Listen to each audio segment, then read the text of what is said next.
விநாயகர் சதுர்த்தி என்றாலே பல்வேறு அளவுகளிலும் அழகிய வடிவங்களிலும் சிலைகள் வைத்து வழிபட்டு பின்பு அவற்றை நீரில் கரைப்பது ஒரு பாரம்பரிய வழக்கம்.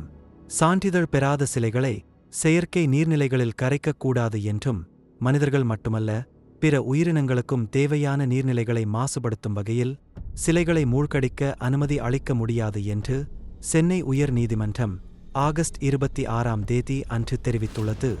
இந்த விநாயகர் சதுர்த்தி பண்டிகையில் கோவையில் மட்டும் 2000 மேற்பட்ட பிஓபி சிலைகள், அதாவது பிளாஸ்டர் ஆஃப் பாரிஸ் சிலைகள், இயற்கை நீர்நிலைகளில் மூழ்கடிக்கப்பட்டதாக சுற்றுச்சூழல் ஆர்வலர்கள் எச்சரிக்கை எழுப்பியுள்ளார்கள். நீதிமன்ற தடை இருந்தும் இந்த நடைமுறை நடந்தது கவலைக்குரியது. பிஓபி சிலைகள் கரைப்பதன் விளைவு அது மக்காத பொருளாகும் நீர்நிலைகளில் பல மாதங்களாக அப்படியே இருக்கும். வண்ணம் தீட்ட பயன்படுத்தப்படும் செயற்கை வண்ணப்பூச்சிகள் மற்றும் ரசாயனங்களில் பாதரசம் மற்றும் ஈயம் போன்ற கன உலோகங்கள் உள்ளன. மேலும் பிஓபி சிலைகளின் நீரில் படிவு அதிகரிப்பதற்கும் ஆக்சிஜன் அளவை குறைப்பதற்கும் பங்களிக்கிறது. இது நீர்வாழ் உயிரினங்கள் மற்றும் சுற்றுச்சூழல் அமைப்புகளுக்கும் தீங்கு விளைவிக்கிறது. சுற்றுச்சூழலுக்கு உகந்த சிலைகள் பயன்படுத்துவதே முக்கியமானவை, ஏனெனில் அவை களிமண் போன்ற இயற்கையாக மக்கும் பொருட்களிலிருந்து தயாரிக்கப்படும்.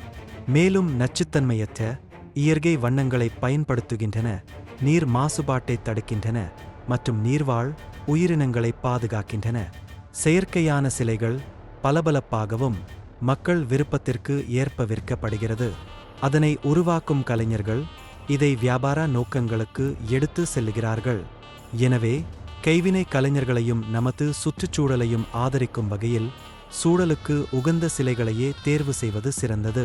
அடுத்த வருடம் முதல் நாம் விநாயகர் சதுர்த்தியை மட்டுமல்ல, அனைத்து திருவிழாக்களையும் சுற்றுச்சூழலை பாதிக்காமல் கொண்டாடும் விழிப்புணர்வுடன் இருக்க வேண்டும்.